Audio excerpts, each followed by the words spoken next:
Então vamos lá, Mateus 28, versículo de número 6. Se fosse à noite, talvez você conseguia ler ali. Como não é à noite, você vai ter que ler na Bíblia ou acompanhar com o pastor. Mateus 28, Evangelho de Mateus, capítulo número 28, versículo número 6, diz assim: Ele não está aqui, porque já ressuscitou. E ressuscitou como havia dito: vinde, vede o lugar aonde ele jazia. Vinde, vede o lugar aonde ele estava. Pode tomar o seu assento, segura aí na cadeira, vai dando glória a Deus, aleluia. Vai mantendo esse ambiente de adoração a Deus. Porque assim nos céus os anjos adoram. No céu ele é glorificado, ele é exaltado em todo o tempo. Então você pode dando glória a Deus, aleluia. Queridos, hoje é uma manhã especial, é uma manhã diferenciada. É uma manhã para o mundo cristão, como o pastor Elias bem colocou nessa manhã. É uma manhã de Páscoa. O mundo cristão, onde comemora o cristianismo, onde tem alguém que crê em Cristo, está comemorando o domingo de Páscoa. Você sabia também que domingo não existe? Não está na Bíblia o domingo, mas lá na Bíblia está o primeiro dia da semana, e também está o sétimo dia da semana. A semana começa no primeiro dia e termina no sétimo dia. E nós sabemos que o sétimo dia está lá, é o sábado do Senhor, o Shabat. Para os irmãos judeus é o Shabat Shalom, feliz sábado. E para nós aqui é o domingo, o primeiro dia da manhã. E essa leitura diz que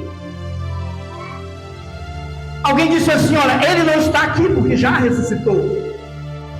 Então na manhã de domingo, na manhã da Páscoa, na manhã da ressurreição, o Cristo que veio e morreu por nós ressuscitou. E nós temos grandes novidades no nascimento de Cristo. A palavra diz que houve uma grande alegria.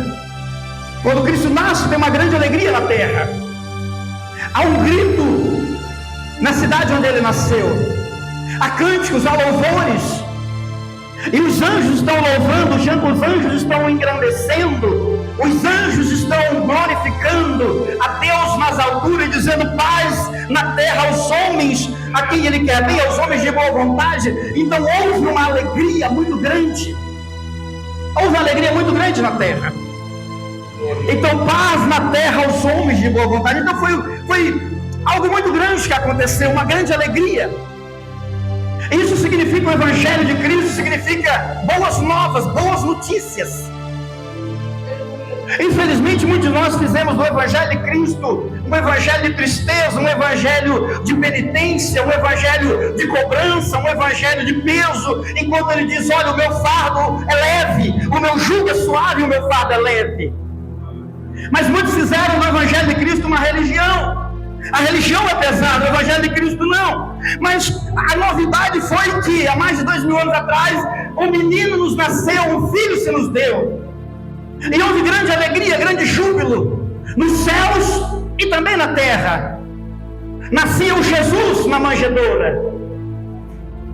Só que o Jesus na manjedoura, embora sendo um grande anúncio de alegria para o mundo, ainda não era tudo que o mundo iria presenciar, que o mundo iria ver. Não era tudo ainda. Então os cristãos, eles comemoram no mundo o nascimento de Jesus. E o nascimento de Jesus eles comemoram no Natal, você sabe disso? No Natal o mundo cristão comemora o nascimento de Cristo. É quando no catolicismo romano eles tiram um menino de algum lugar que eles guardaram, de um armário. Os nossos irmãos católicos cristãos, eles tiram das suas caixas encaixotado um menino Jesus, Maria e José, fazem um presépio, uma presepada, e cultuam o Jesus menino. Isso é importante, o filho se nos deu, um menino nos nasceu, isso é uma grande alegria para todo mundo. Mas eu quero dizer para você que existe uma alegria maior, uma notícia maior. A maior notícia do mundo não foi o nascimento de Jesus, porque no tempo de Jesus, muitos Jesus haviam nascido. Tinha até o tal de Jesus Barsabás, um Jesus falso, que pregava mentiras dizendo que era o Messias, o Filho de Deus, mas esse Jesus não se confirmou, o tempo passou e ele não se confirmou como Filho de Deus. Então a maior notícia, a notícia que mais deveria nos alegrar não foi o nascimento de Cristo, embora sendo Cristo que nasceu, mas essa não foi ainda a maior notícia. Então no mundo cristão comemora-se com Jesus, no Natal, o nascimento do Cristo, do menino Jesus. Eu já ministrei aqui outro dia e disse que se a sua fé estiver em um menino, você está perdido. Um menino não sabe de nada, um menino não pode fazer nada para você. A Bíblia diz que enquanto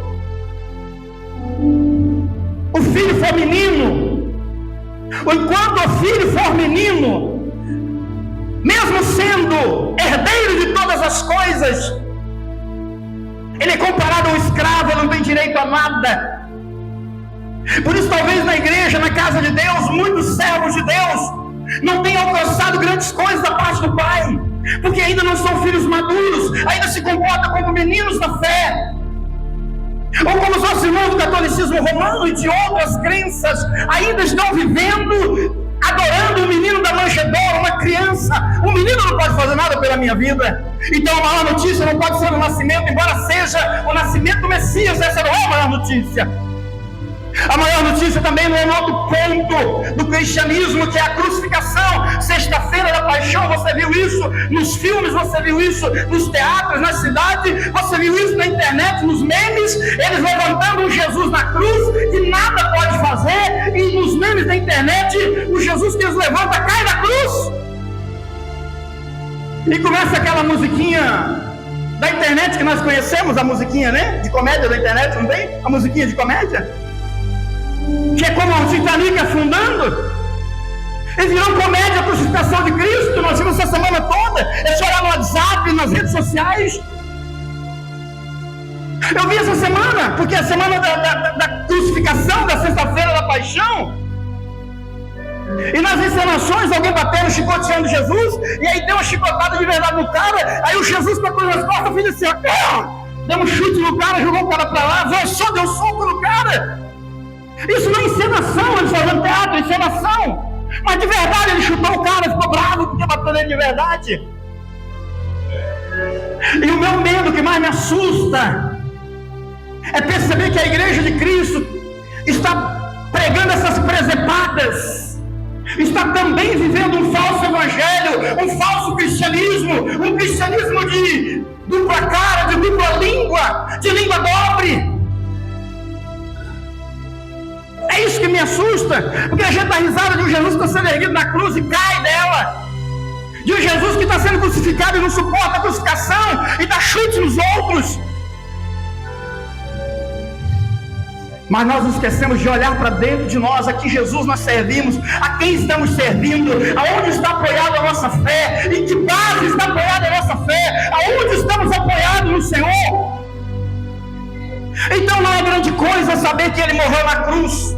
Espera aí, meu pastor, mas o que é isso? Porque se não é do seu conhecimento, não foi só Jesus que morreu na cruz, mas 2 ladrões morreram junto com Ele. 2 ladrões morreram junto com Ele, mas Ele era a cruz do meio, o cara do meio. Eu preguei aqui sobre Ele. Ele era o único que tinha poder para perdoar pecados. Mas se a crucificação, se todo esse sofrimento fosse a nossa base do cristianismo, nós estávamos fritos. Por quê? Porque muita gente também foi crucificada. Você vai estudar a história dos judeus, do povo de Deus.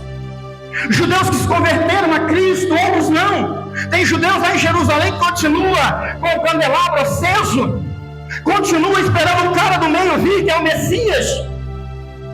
Jesus não veio para muito deles, mas para algum deles em Jerusalém, Jesus já havia vindo naquela época.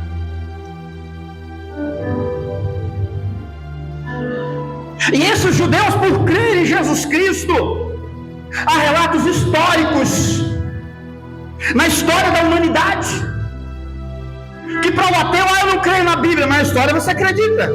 Alguém descobriu o Brasil, alguém descobriu as Américas, alguém descobriu o mundo, alguém descobriu alguma coisa. Isso você acredita porque está na história, não está? Aí vai lá na história dos judeus e você vai ver que houve dias, que houve crucificação de 500 judeus em um dia. Crucificação em massa, para intimidar, para fazê-los desistir. da cruz de Cristo, do Cristo da cruz. Então não seria novidade um homem morrer na cruz, porque vários homens já tinham morrido. Mais de 500 judeus piedosos que cuidavam da lei de Abraão, Isaac, Jacó, cuidavam da Bíblia Sagrada, morreram crucificados. Então a maior notícia que o mundo esperava, a maior notícia que o mundo precisava ver, não era o nascimento da manjedoura e também não era a crucificação de Cristo.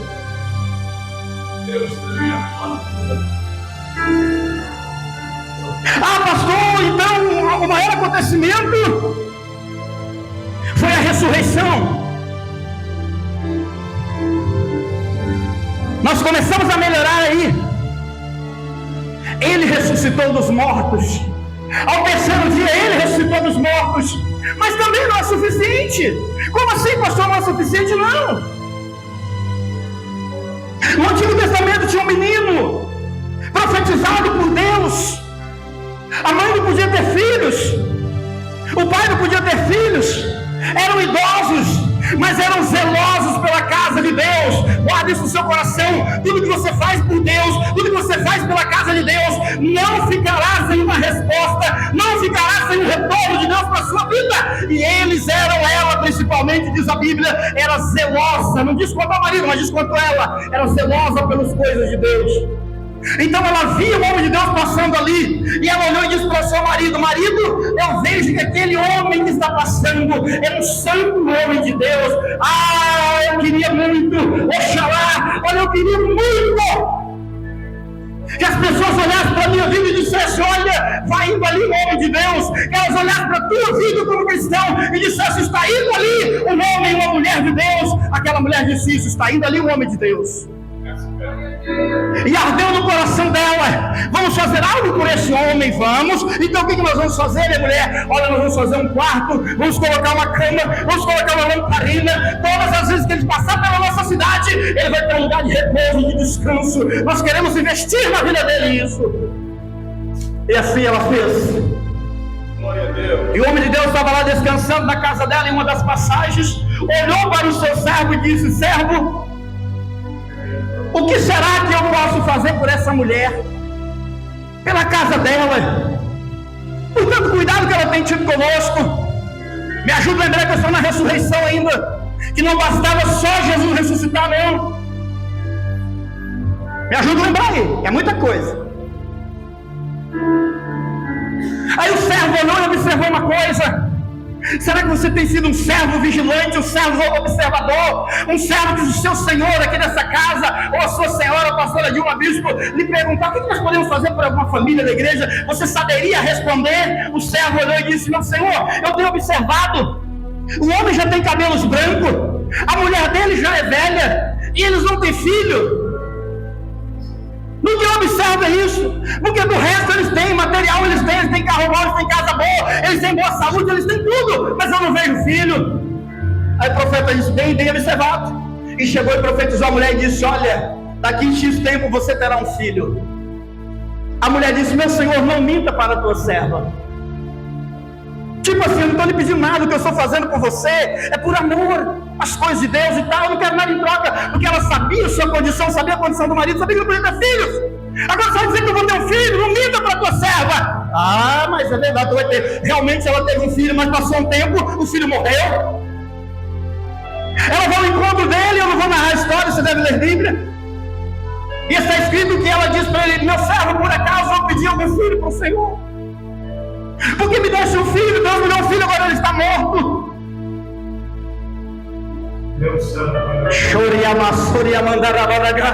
Você quer ver Deus fazer coisas grandes e extraordinárias? Você precisa conhecer o Deus que você serve. O Deus que você serve, ele é o contrário do mundo. No mundo diz que para você ser grande, você tem que ser grande. Mas nos céus não. Nos céus quem é grande é quem é pequeno. Nos céus quem é forte é quem é fraco. Parece que Deus vê as coisas ao contrário. Eliseu vem e o menino está morto, diz a Bíblia, e Eliseu vai se diminuir. Todo aquele que quiser ser grande na terra, seja o menor. Quer ser grande nos céus, ou quer ser grande na terra, seja o menor aqui na terra. Sirva os outros, seja menor. Eliseu vai diminuir. Era um grande homem de Deus, não em estatura, mas em poder. Mas ele vai diminuir e descer ao nível daquela criança. E resumindo a ressurreição, a criança ressuscita. A criança ressuscitou. Então não é novidade alguém ressuscitar. Não vai mudar a história da humanidade se alguém ressuscitou, porque ressuscitou e morreu de novo. E aí tem mais casos na Bíblia que Jesus ressuscitou o filho da viúva. Jesus vai lá e ressuscita, mas morre de novo. Não adiantou nada. Ou adiantou alguma coisa? Porque se ressuscitou porque tinha propósito, não cumpriu o propósito, não está no tempo da morte. Então levanta e anda e vai ressuscitar, vai fazer o que tem que fazer para depois morrer.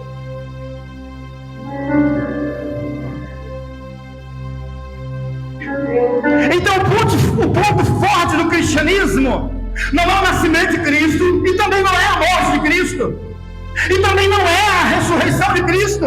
O maior acontecimento, a maior notícia do cristianismo é: Ele ressuscitou e não morre mais. Agora Ele vive por toda a eternidade. Ele vive para todo sempre. Ele é Senhor sobre todas as coisas. Ah, se eu estivesse aí embaixo, eu ia aplaudir a Jesus agora, hein? Porque quem sabe você está servindo o Cristo errado. Quem sabe você está servindo o Cristo errado. Um Cristo que nada pode fazer por você, um menino, um Cristo que está morto, um culto fúnebre, um culto de velório. Ou quem sabe você está até com a alegriazinha de servir um Cristo que ressuscitou, mas que para você parece que ele está morto. Você já observou, gente? Eu fico estarrecido, eu fico de boca aberta de olhar para a igreja e ver como que a igreja de Cristo se comporta. Dona Bem, como que os crentes se comportam na presença de Deus? Eles se comportam como se Deus estivesse morto, Dona Bem. É como se eles estivessem no catolicismo romano, fazendo um culto para um Jesus morto, que está lá esticado morto numa cruz, e eles beijam os pés de Jesus, ele beija a mão de Jesus. Assim está a igreja de Cristo. Em muitos lugares, só para descontrair, aqui não, né? Só para descontrair, aqui não. Aqui todo crente que entra aqui acredita que Deus está vivo, acredita que Deus lê pensamentos. Então como é que você pensa que pode ver alguém? Como é que você pensa que pode mudar as coisas dos homens, se não mudamos de Deus? Por que nós pensamos muitas das vezes somos melhores que os nossos irmãos? Pelo nosso falar, pelo nosso andar, pelo nosso vestir, pelo nosso comportamento, achamos que somos melhores que os outros. É porque nós somos iguais a eles, incrédulos. Nós não cremos que quando entramos aqui, Deus está aqui. Isso prova o nível de pensamento que nós temos quando estamos aqui, fora desse lugar. Isso prova o tipo de coisa que passa, que desce no nosso coração: inveja, mentira. Hoje é dia de ressurreição. Hoje é dia de nova vida. Todas as vezes que um cristão autêntico, e um cristão autenticado, e um cristão que tem o carimbo do céu, de um cristão que tem a marca do sangue de Cristo, um cristão que tem a consciência de quem ele é em Cristo, todas as vezes que ele anda por esse caminho que eu estou te falando agora, ele está zombando do sacrifício de Cristo. Eu quero dizer uma coisa, pastor Enéas, ouça minha alma, de Deus ninguém se zomba. Não pode zombar de Deus. Você não pode falar uma coisa e viver outra, pensar uma coisa e viver outra.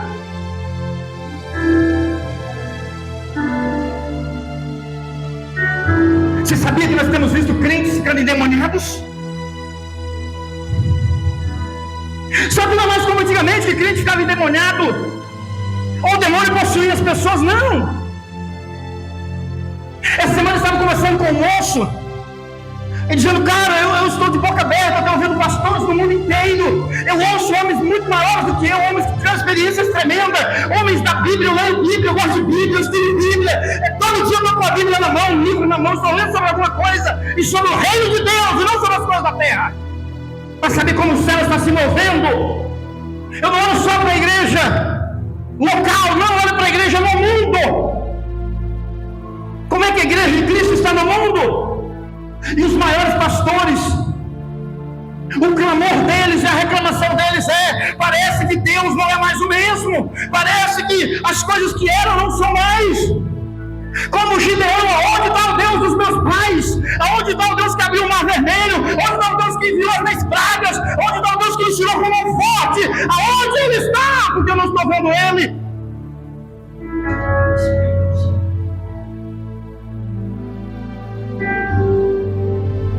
Irmão, você está contente com a vida de cristão que você tem vivido? Você está contente com a sua vida de cristão? Você acha que é isso aí mesmo? Tudo que Deus tem, tudo que Jesus conquistou na cruz, é isso aí? É isso que você tem vivido? É tudo isso aí? Ou será que você precisa de uma ressurreição nessa manhã na sua vida? Que Cristo ressurja novamente em ti, que as coisas do eterno venham fluir na sua vida novamente, e que nós venhamos sair de um lugar de hipocrisia, um lugar de falsidade cristã, uma falsidade terrível. E os pastores hoje não estão preocupados mais em ganhar almas lá fora, eles estão preocupados com as almas que estão dentro da igreja, porque são um bando de crentes mentirosos. Está doendo em você? Está doendo em mim, mas isso limpa, isso tira o inchaço, isso tira o pus, isso tira a infecção. Porque se eu estou no Cristo da manjedoura, eu posso continuar esse negócio que eu estou te falando. Eu posso continuar esse crente meia boca, esse crente morno. Morro vomitar cheio da minha boca. Espírito de Deus. Meu irmão, só com azeite, só com o Espírito que nós vamos suportar. A Bíblia diz que chegará um tempo que muitos não suportarão a sã doutrina, não suportarão ouvir uma palavra da verdade, uma palavra que os esfregue, uma palavra que os limpe, uma palavra que diga: deixa de mentira, cara. Tu é uma cópia de Cristo, seu mentiroso. Você que mente nos seus negócios, que engana, que superfatura. Você que é vendedor, mente para vender. Tu não é de Deus não, cara.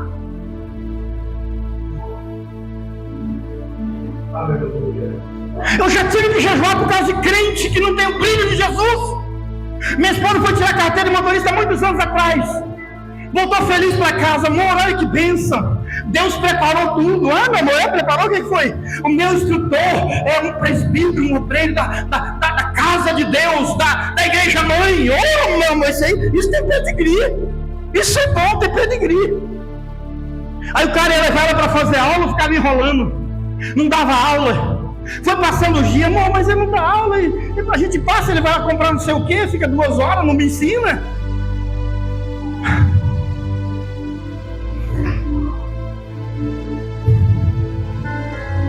E os dias foram passando, e quando foi chegando perto do exame dela, sabe o que ele disse?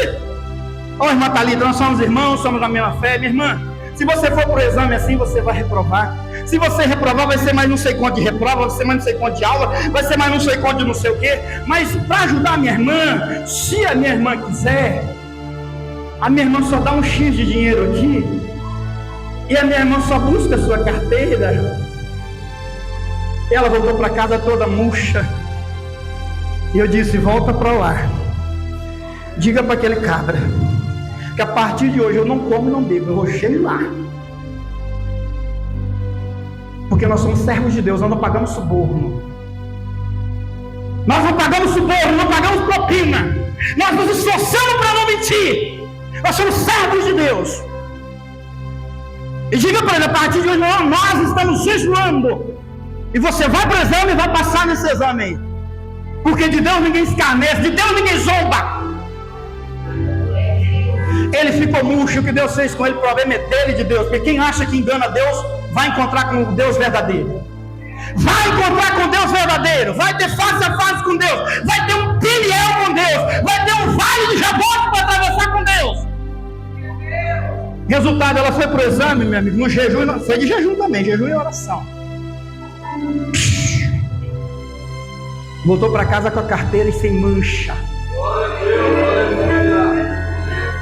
Eu já disse aqui, gente, quem quer ter o ego massageado, vai pro shopping, vai pro teatro. Estão passando paixão de Cristo no teatro, dando chicotadinha de Jesus de brincadeira, fazendo sacrifício debochado de brincadeira. Mas se você vem nesse lugar e você ainda acredita Você tem que perceber que o negócio é profundo.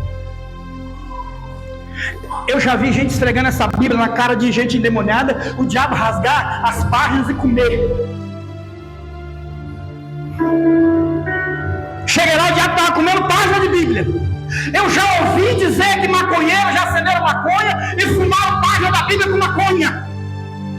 Mas eu também já vi com os meus olhos a tempestade vindo, quebrando tudo naquele Mato Grosso terrível. Quebra lá, quebra cá, vai derrubando árvore e vai chegando na vila, vai destelhando casa, vai fazendo aquela bagunça. E vi a minha avó analfabeta sem saber ler, pegar a Bíblia dela, abrir e colocar em cima da mesa.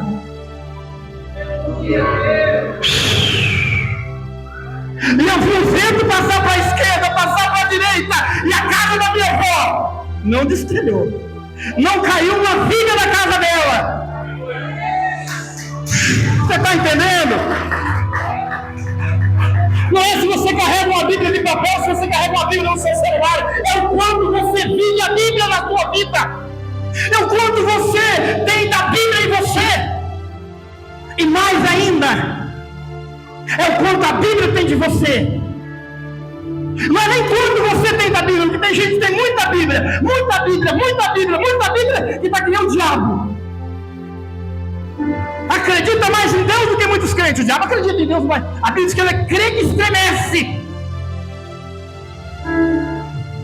Não o quanto você tem de Bíblia, é o quanto a Bíblia tem de você. O quanto você tem de Bíblia é importantíssimo. E crente precisa conhecer a Bíblia, pelo amor de Deus. Se você não conhecer o mínimo que Deus deixou revelado aqui para a sua vida e para a humanidade, você está ruim demais.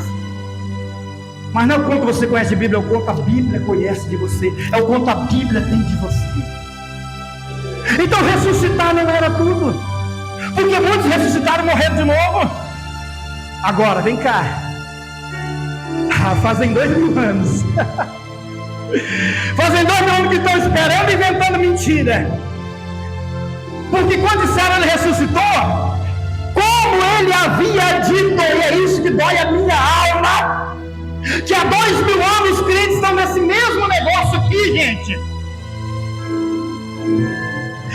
Ele não está aqui porque já ressuscitou, como havia dito.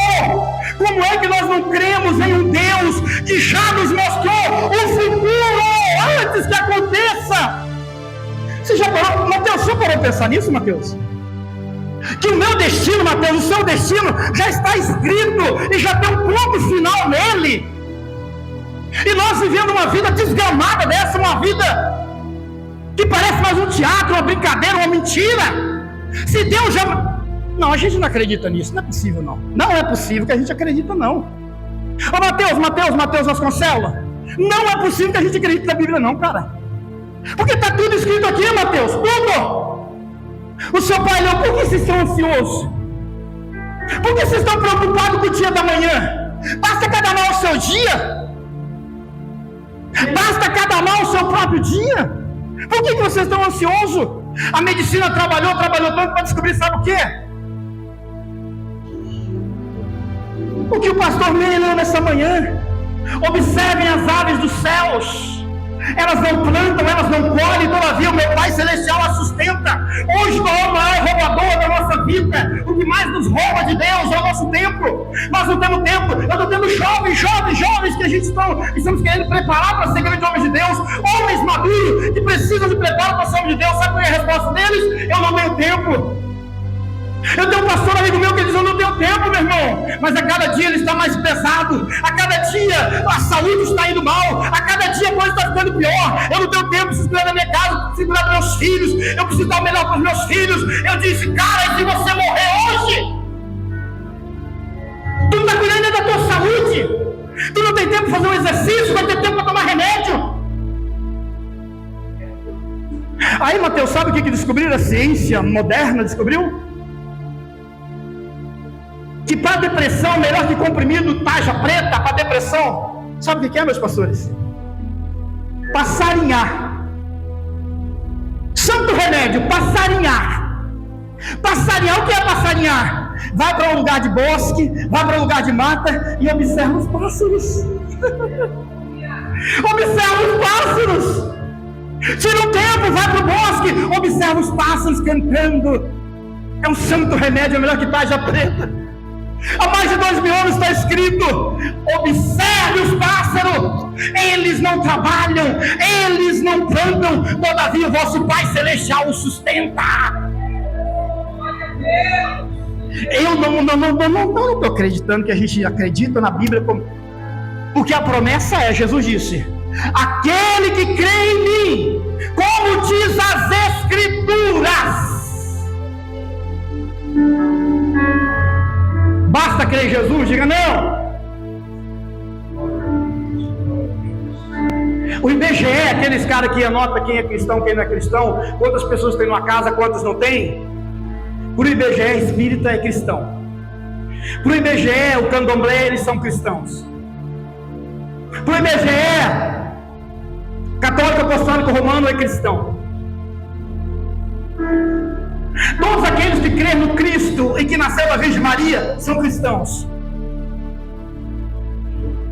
Então não é crer no Evangelho como diz, não é crer em Cristo como diz as Escrituras, é como diz as tradições, é como dizem os homens, é como dizem o que estão ensinando por aí, não é como diz as Escrituras. Crer em Jesus como diz a Escritura, você nunca morre. Quem tem medo da morte, você diga amém. Sinceridade pura, e disseram amém. Porque eu dizia que não tinha medo da morte até o meu intestino estourar, até o meu corpo ficar cheio de fezes, até o meu corpo ficar cheio de infecções, até eu olhar para o meu corpo e a minha mente sadia mais ou menos, ia ver meu corpo fazendo assim, ó, e não conseguir me mexer. Até esse dia eu não tinha medo da morte, mas nesse dia eu olhei para minha esposa e disse: amor, eu não quero morrer. E ela falou: isso dá vontade de eu avançar nela, mas tudo bem, eu amo. Ela falou assim, olhou para mim assim, chorando: eu não quero morrer.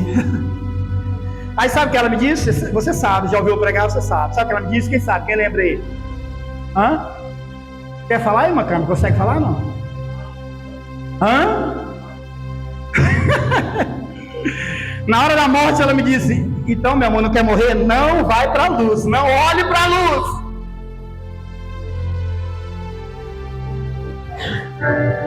Aquele que crê em mim, como diz as Escrituras, não morre. Salta da morte para a vida. Promoção de Deus. Quem acredita em Jesus, como diz as Escrituras, não morre. Salta da morte para a vida. Sabe por que não morre? Sabe por que não morre? Você quer o chofer hoje? Sabe por que não morre, meus irmãos? Porque na ressurreição de Cristo, Ele matou a morte. Ele matou a morte, Ele venceu a morte. Depois do que eu passei, eu comecei a dizer para as pessoas: só morre quem Deus mata. Depois que eu passei pelo que eu passei, eu já orei por muitos cancerosos que não morreram. E depois que eu já passei o que eu passei, já orei por muitos cancerosos e morreram. Porque só morre quem Deus mata. Porque a chave do inferno, a chave da morte está na mão dele.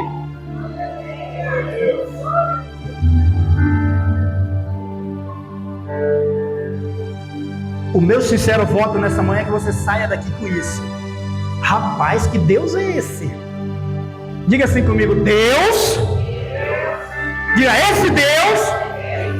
Olha para o irmão lá e diz assim: não é gente não. Hã? Parece um trocadilho, uma brincadeira, mas Deus não é gente não, irmão. Deus é Deus. Deus é Deus. Deus zomba dos inimigos dele. A chave do inferno, da morte está na mão dele. Então a ressurreição de Cristo, isso é Ele vencer a morte. Ele venceu, Ele ressuscitou. Sem a ressurreição, a nossa fé seria vã. Sem a ressurreição, não haveria o Evangelho de Cristo na terra. Sem a ressurreição, não haveria salvação. Sem a ressurreição, não haveria igreja como ela está aqui hoje, provando que há mais de 2000 anos tentaram inventar um monte de mentira. Disseram que os religiosos e os políticos da época da morte de Jesus, não sei se é do seu conhecimento, mas chamou os guardas que estavam lá guardando o túmulo Porque colocaram guardas, segurança, BOPE, tropa de elite, colocaram lá na porta do túmulo, porque havia um burburinho que ele ia ressuscitar.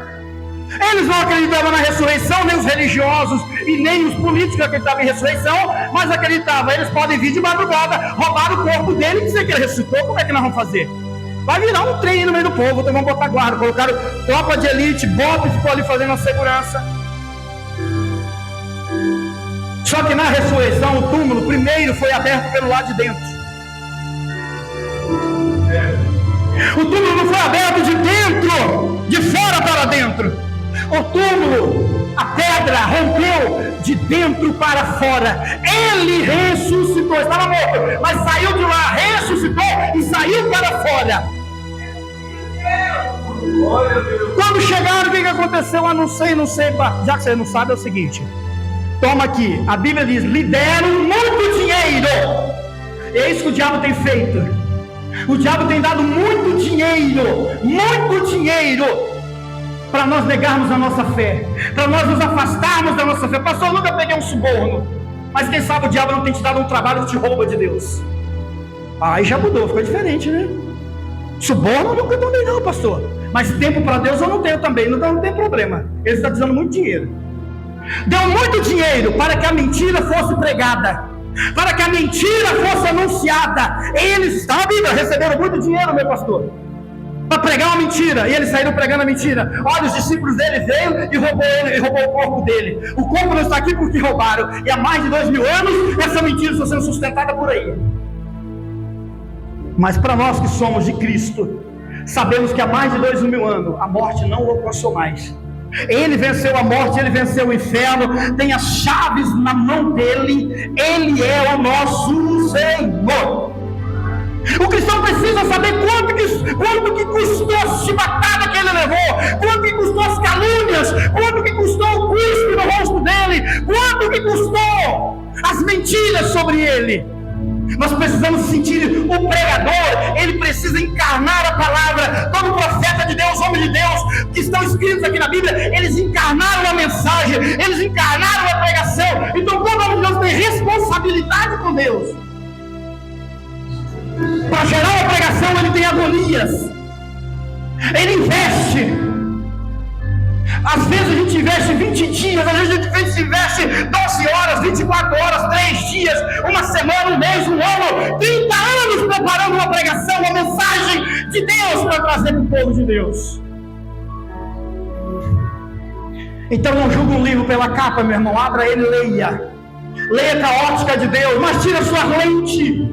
Leia com a ótica de Deus, leia com os olhos de Deus, com o Espírito do Senhor. Pega essa mensagem nesta manhã no teu espírito,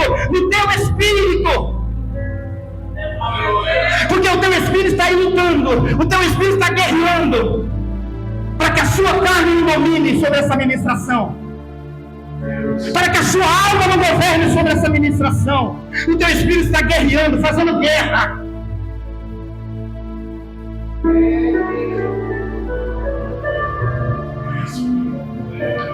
Outro dia um cristão me mandou uma pergunta.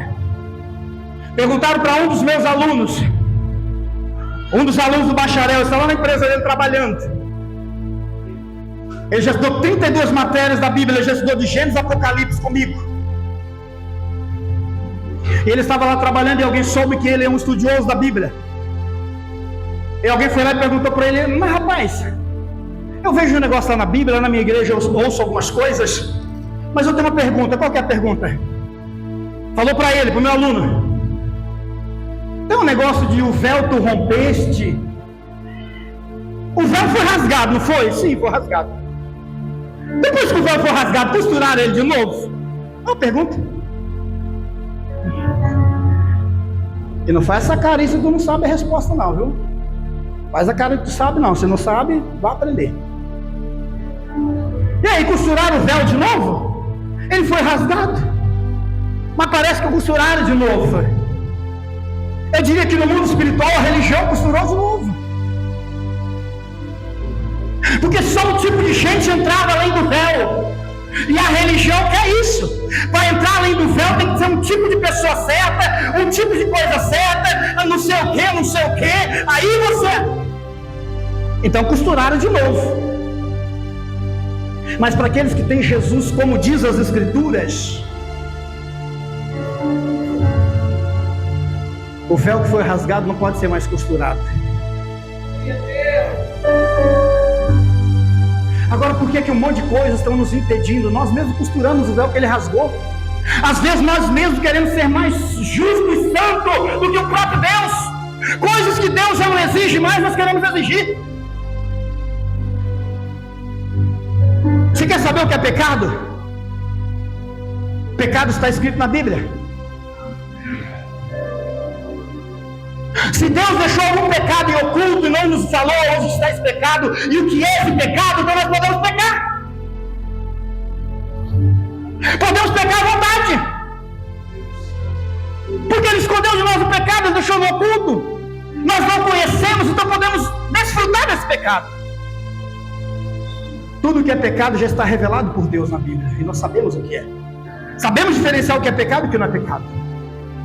E precisamos abrir mão até daquilo que não é pecado.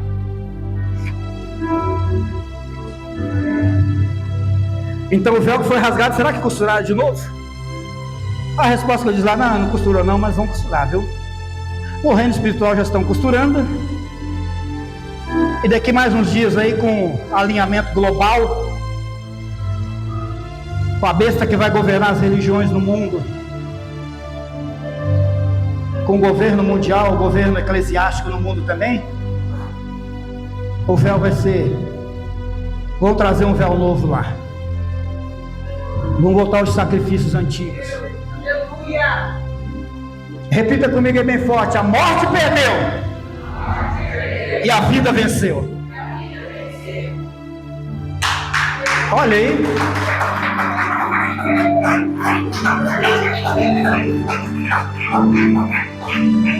A minha pergunta é para a gente se preparando para decolar, né? Decolar? Pousar não, decolar sobe, pousar desce.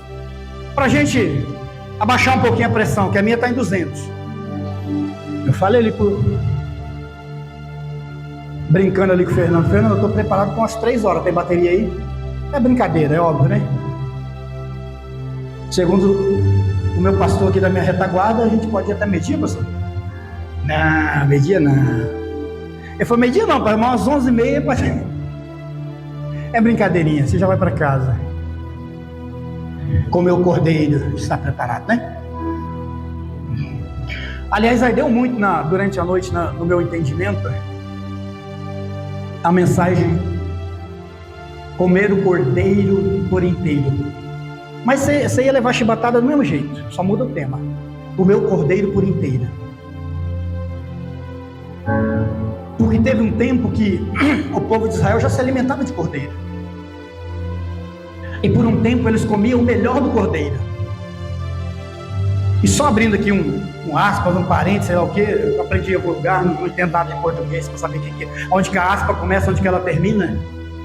Mas vou falar aqui um parênteses, uma aspa, um negocinho desse daí, para falar sobre comer o cordeiro inteiro.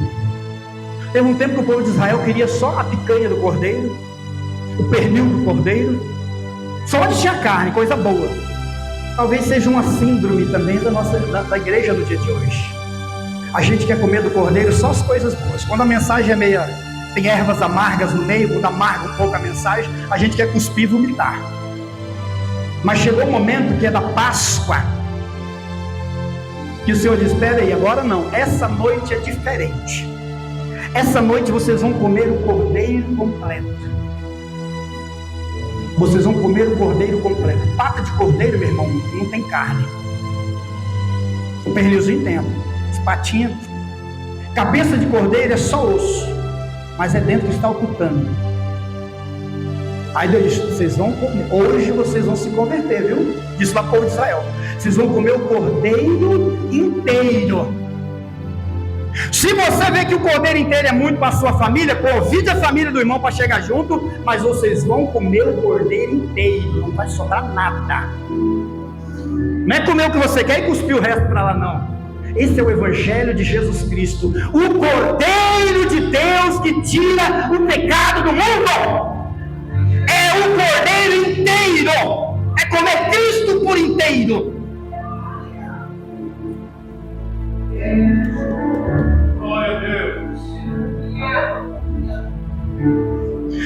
mais uma coisinha aí, diga assim: o túmulo está vazio, mas o trono está cheio.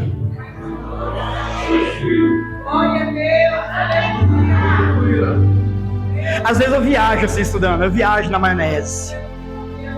A Bíblia diz que os olhos de Deus percorrem toda a terra. Eu já fico imaginando um zoião frito, né, desse tamanho. Que tamanho de olho é esse, gente?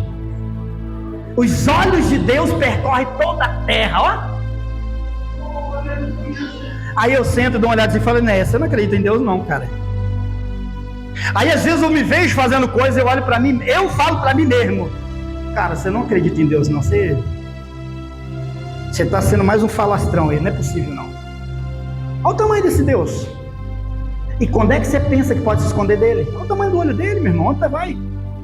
Aonde é que você foge de um zóio desse tamanho, de um olho desse tamanho, que percorre a terra inteirinha? O trono está cheio, meu irmão, e de lá ele governa todas as coisas. O mundo está perdido, o mundo está sem controle, na sua mente, no seu entendimento. No de Deus não, no de Deus o mundo está onde ele quer que está. Eita, parece que não conjugou o verbo não. Mas o mundo está onde ele quer que esteja, no centro da vontade dele. Olha um monte de guerra, é só o começo. Fique tranquilo, vai piorar. Olha o combustível como está caro, não precisa nem ver jornal para isso, vai piorar. Agora, uma coisa que vai trazer uma alegria, dois sentimentos que vão ser extraordinários para o mundo inteiro. Dois sentimentos que parecem ser tão distantes um do outro. A terra toda, em um só momento, a terra toda, em um só momento, que a Bíblia diz que todo joelho, todo olho verá, e todo joelho se dobrará, dos que estão nos céus, os anjos, dos que estão na terra, os homens, dos que estão debaixo da terra, os demônios. Todos os olhos verão, os joelhos se dobrarão, e a língua vai ter que confessar que Jesus Cristo é o Filho de Deus, para a glória do mundo inteiro, para a glória de Deus. Não tem. E nesse dia, dois sentimentos vão explodir na humanidade inteira. Primeiro sentimento, de muita alegria. Por que, pastor Caldir, de muita alegria? Olha eu e o senhor aqui, ó, arrebatamento da igreja. Olha eu e o senhor aqui, ó, indo para o céu, meu irmão, ó, subindo nas nuvens. Gravidade não, gravidade vai virar escada. Além da gravidade, hoje se eu pular daqui ali, talvez eu fique de pé. Outro tempo eu dava até um mortal e caía lá de pé, agora não. Talvez eu fique de pé. Porque a gravidade está aqui, a lei dela existe. Se eu pisar aqui em falso, eu vou me esborrachar no chão. Mas nesse grande dia de extrema alegria para a humanidade inteira, o mundo inteiro, extrema alegria, onde? Cristãos de todo o quadrante da terra, dos quatro cantos do mundo, é gente subindo para o céu, pisando no ar, andando, a escada do céu abriu, o mundo inteiro não chega, é só nós. Eles andam no ar.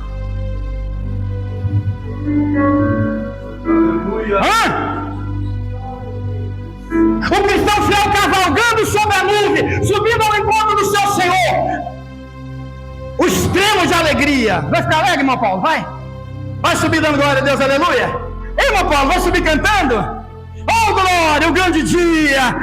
Era verdade mesmo. Às vezes eu nem acreditava muito, mas é verdade. Olha eu aqui subindo nas nuvens, e estou andando, subindo, extrema alegria, a alma regozijando. E por outro lado, um clamor, um ranger de dente, extrema tristeza, extrema angústia, extrema opressão daqueles que vão olhar e chorando vão dizer: era verdade, o Cristo deles era vivo, olha aí, agora a gente não vai mais.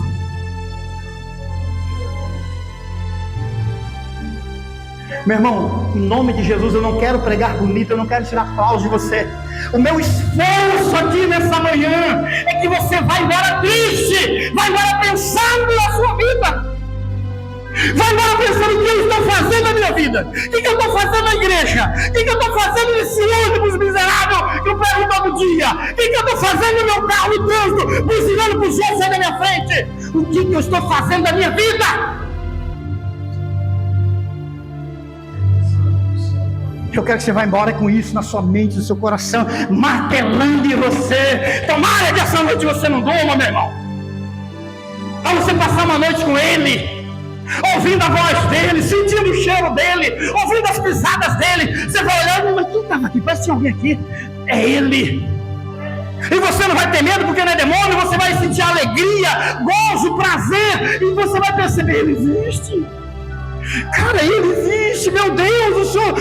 Aí você vai até dar aquelas confusãozinhas que o crente... Deus, meu Deus, pelo amor de Deus, Deus.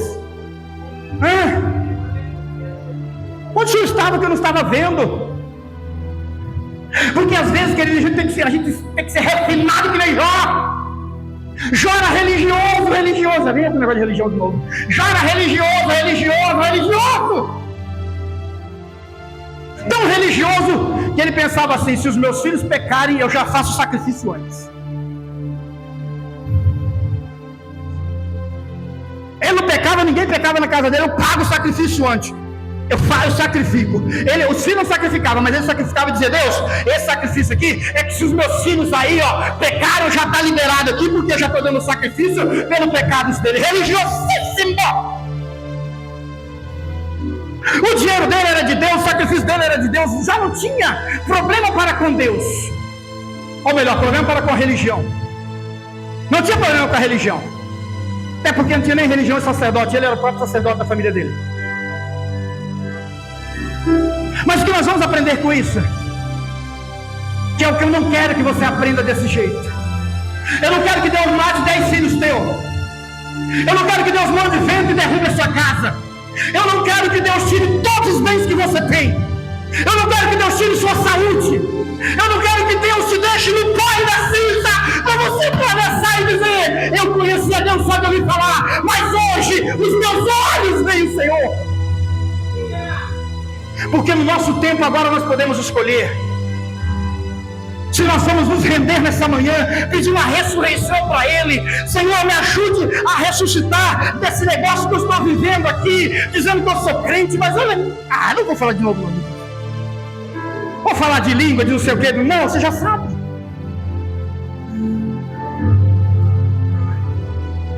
Teve um tempo que meu coração estava muito duro.